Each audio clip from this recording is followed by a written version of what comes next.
이번 시간에는 서울에 있는 갤러리 한결에서 주최하고 있는 이상민 작가 선생님의 작품을 함께 보려고 합니다. 이번이 첫 전시회시더라고요. 그래서 다시 한번 또 예술적인 감각이 뛰어나신 예술가의 탄생을 다시 한번 축하드리고요. 모르겠어요. 이게 처음에 딱 들어오자마자 이제 새로 시작하시는 그 첫 이제 발을 들이신 분이라는 걸 들어서인지는 모르겠는데, 제가 개인적으로 그냥 느낀 바를 있는 그대로 말씀드릴게요. 또 그것이 이제 비평을 한다고 이제 폼을 잡고 있는 저와 같은 아마추어 비평가들이 해야 할 일이라고 생각을 합니다.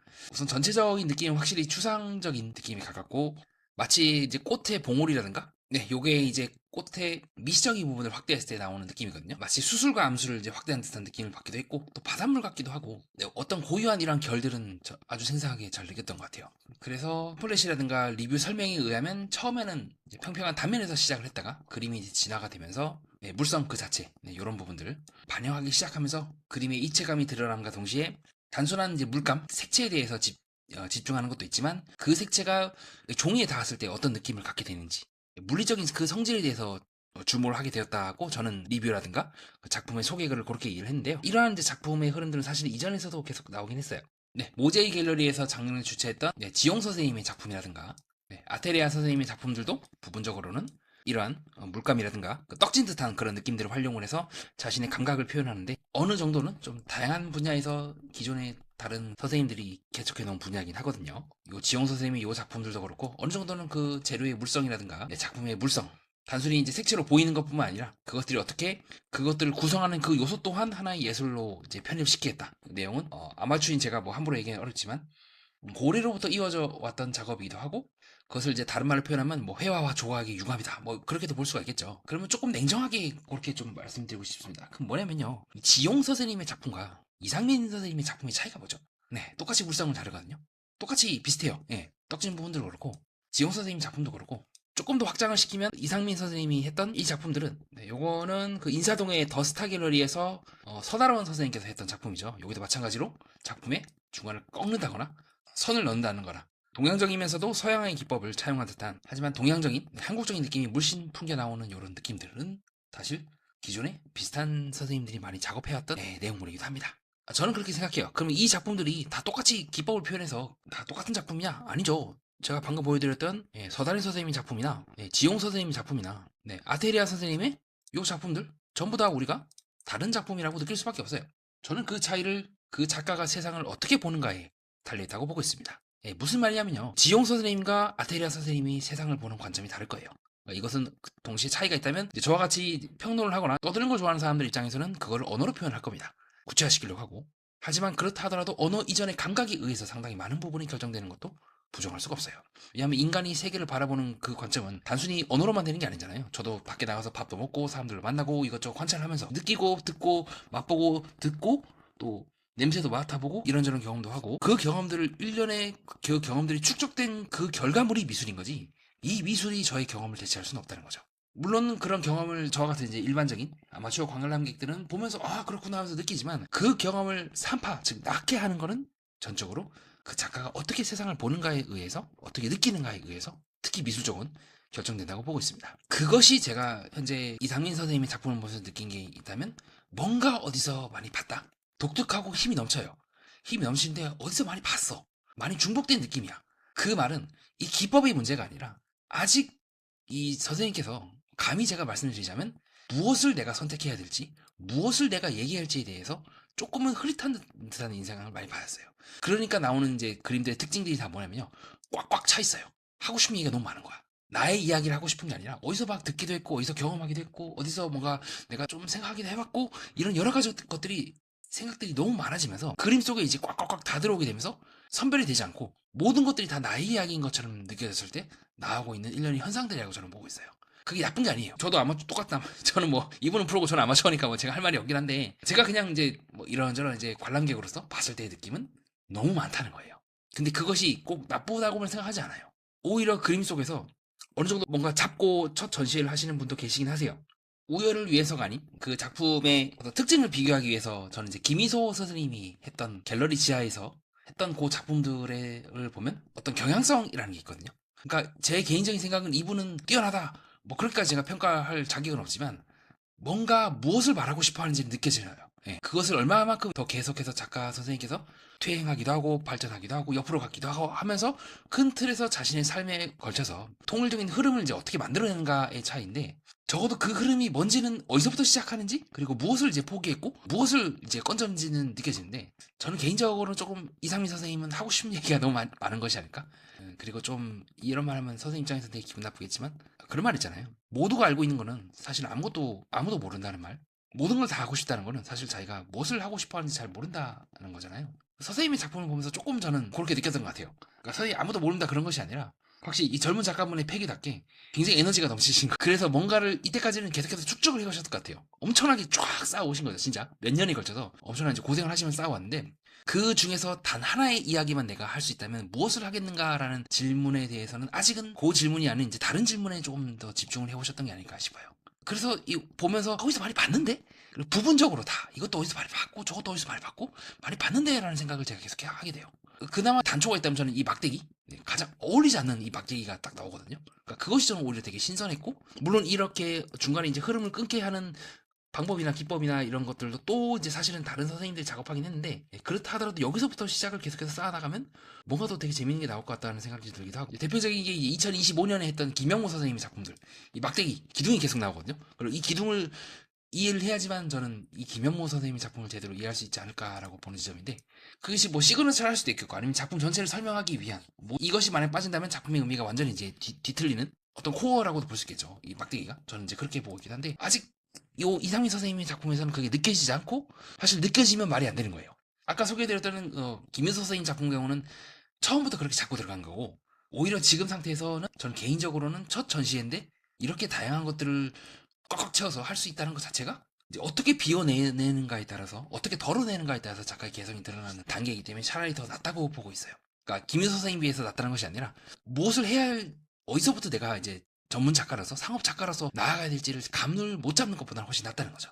공통된 흐름의 패턴이 있고 동시에 그 공통된 흐름을 내가 이때까지 살아오면서 배반할 수 있다면, 그러니까 이제 버전 2가 되는 거죠. MK2가 되는데, 거기서부터 정말 재밌어질 것 같고, 그때부터는 진짜 본 게임이 시작되지 않을까라고 저는 보는 입장이기도 합니다. 그래서 이 갤러리에서도 잘 섭외를 한 거죠. 괜히 이상하게 막 어설프게 상업적으로 빠지는 것도 아니고, 그렇다고 해서 무의미하게 이제 고집을 부리는 것도 아닌, 양쪽 모두 다 갈 수 있는, 말 그대로 진짜 잠재력의 절정에 다다른 분을 올려놓고, 이제는 이분이 구체적으로 자신을 형상화하는 그 찰나의 그 순간을 포착을 해서 이제 섭외를 한 거고, 충분히 저는 앞으로 장기적으로 지켜봤을 때는 흥미진진한 작품들이 계속 나오지 않을까 보고 있긴 한데요. 그래서 제가 이 작품들에 대해서 이때까지 제가 쭉 리뷰를 해왔던 것처럼, 이건 이렇다 저런 저렇다라고 말하지 않고 그 작품에 대한 메타적인 설명밖에 못하는 이유가 거기 있기도 합니다. 즉 아직 진짜 작품은 시작을 하는 거죠. 그러니까 이 작품의 내용들이 부정이 된 것이 아니라, 저희 기준에서는 뭔가 재조합된 상태예요. 근데 그 재조합에 다시 하나의 공통된 흐름으로 엮어서 작가만의 이제 실로 쫙 뽑아내야 되는데, 아직 그거를 제가 개인적으로는 못 느낀 것 같아요. 제가 아직 안목이 부족해서 그런지. 그럼 이제 그 안목을 이제 어떻게 뽑아내야 되는가? 뭐 저는 이제 미술에 대해서 잘 모르니까, 아마추어니까 제가 계속 아마추어 말만 계속 반복하면서 한 말을 다 하고 있는 상황이긴 한데, 저는 그렇게 봅니다. 하나의 방법 중 하나는 작가가 직접 독자가 되는 것 같아요. 관람객이 되는 거죠. 무슨 말이냐면, 모든 작품들을, 저의 리뷰를 포함해서요, 모든 작품들이나 모든 것들은요, 사실 타인에게 영향을 끼치기 위해서 존재한다고 저는 생각을 합니다. 그것을 권력이라 볼 수 있고요, 영향력이라 볼 수도 있고, 친밀함과 소통이라도 볼 수 있겠죠. 그러면 이 작품은 보고 난 전과 후가 독자에게, 관람객에게 어떤 차이를 불러일으키기 위해서 만들어진 거죠? 그게 느껴지지 않는 거예요, 저는. 좋은 작품이다. 야, 잘 그렸다. 근데 뭐해? 근데 뭐? 라고 되게 된 거죠. 사실 그거는 제가 김희서 선생님의 작품을 보면서 똑같이 느꼈어요. 되게 참신하다. 되게 뭔가 자기만의 어떤 세계를 구축해 나가고 있네. 근데 어떤 느껴지는, 내가 이 작품을 보기 전과 후에 어떤 느낌이 달라. 그렇진 않았어요. 그냥 되게 사유적으로 봤을 때 되게 견조하고 조밀조밀하게 사유하고 느끼고, 그것을 이제 미술이라고 하는 언어로 잘 구체화시켰다는 느낌을 받았지만, 그 페트라 콜린스 선생님 작품이죠. 그 팬걸 대립미술관에서 했던, 그때 그 작품들을 리뷰하면서 저는 그렇게 느꼈거든요. 그 라캉의 남성이 이제 사라진 세계. 여성성이라는 게 사실은 남성성이 대칭된 게 아니에요. 여성성은 그 자체로 이제 존재하거든요. 그게 온 그 선생님들의 작품을 통해서 느껴졌어요. 여기는 남성이 등장하지 않아요, 아예. 하지만 그 세계가 그 자체로 완벽하고, 뭔가 보고 나니까 세상을 이렇게도 볼 수 있구나. 특히나 저는 이제 남성이라서 그런지, 더 이제 라캉에 대해서 관심이 많은 사람이라서 그런지 느낌이 너무 다른 거예요. 보기 전과 후가 뭔가 미묘하게 달랐어요. 물론 이거는 이제 사람마다 다르겠죠. 그건 당신이라서 그런 거고, 또 다른 사람은 보고 나서 뭐 그렇네라고 넘어갈 수도 있겠죠. 하지만 무언가 비틀리는 지점이 존재하고 그 비틀리는 지점을 만들어내는 작가들의 특징은 시오타 치하루 선생님이 이런 작품들도 공통적인 부분이 있다면 작가가 자신의 삶 속에서 가장 핵심적인 코어 부분을 계속해서 좁혀나가고 응축시키고 또 응축시키기 위해서 사는 것이 아닌 살다 보니 응축되는 그 경지에 다다랐을 때 나오고 있는 일련의 이야기들이라고 보고 있습니다. 아직 저는 이제 감히 말씀드리면 아직 선생님들의 작품, 뭐 김희서 선생님도 그렇고 그 응축된 느낌은 받지 못했던 것 같아요. 그리고 그것을 느끼기 위해서는 작가가 어느 정도 변형이 돼야 됩니다. 삶을 거치면서 온갖 이제 더러운 것도 맛보고 이제 X 같은 것도 보고 이런저런 경험들을 하면서 자기의 삶과 작품이 늘 동일하다고 볼 수는 없지만 서로 공유하게 되면서 영향을 주고받게 되거든요. 어느 순간 그러면 뭔가가 나오게 되고 나중에는 느껴지거든요. 그 느낌을 포인트를 내가 찾아야겠다 하는 순간 이제 아직은 이제 수행 중인 단계인 거고 하다 보니 주변에서 뭔지는 모르겠는데 당신의 뭔가 작품에는 느껴집니다라고 하면 그리고 그거랑 타인의 평가를 신경 쓰지 않아도 될 만큼 그 자체에 집중을 하시다 보면 자연스럽게 덜어질 건 덜어지고 빠질 건 빠지고 또 들어올 건 들어오면서 묘하게 이제 구성이 되지 않을까 보고 있고요. 그런 측면에서 봤을 때 조금 비교할 만한 작품이 있다면 제가 이제 같이 관람을 했던 스위프트라는 이제 전시회로 전시를 하셨던 윤송희 선생님의 작품입니다. 자, 이것도 아까 봤던 그 서다른 선생님 작품과 좀 유사하면서도 달라요. 이렇게 흐트러진 부분들도 그렇고. 자, 근데 요게 중요한 게 아니라 제가 말씀드리고 싶은 거는 요런 것들이 이제 윤송희 선생님의 작품인데 확실히 느낌이 달라요. 제가 윤송희 선생님의 작품을 보면서 느낀 건 자기 세계는 되게 명확하다. 근데 이상하게 2%는 빠져있다는 느낌? 그걸 뭔지 모르겠는 거예요.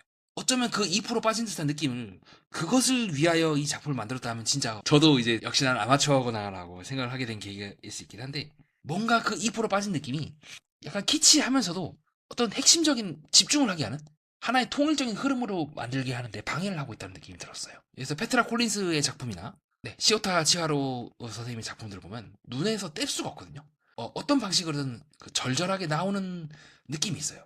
그리고 그 느낌과 선생님들이 계속해서 주장하고 말하고 싶어하는 그 주제가 공명을 하게 되면서 하나의 점으로 압축되는 느낌이 받아요.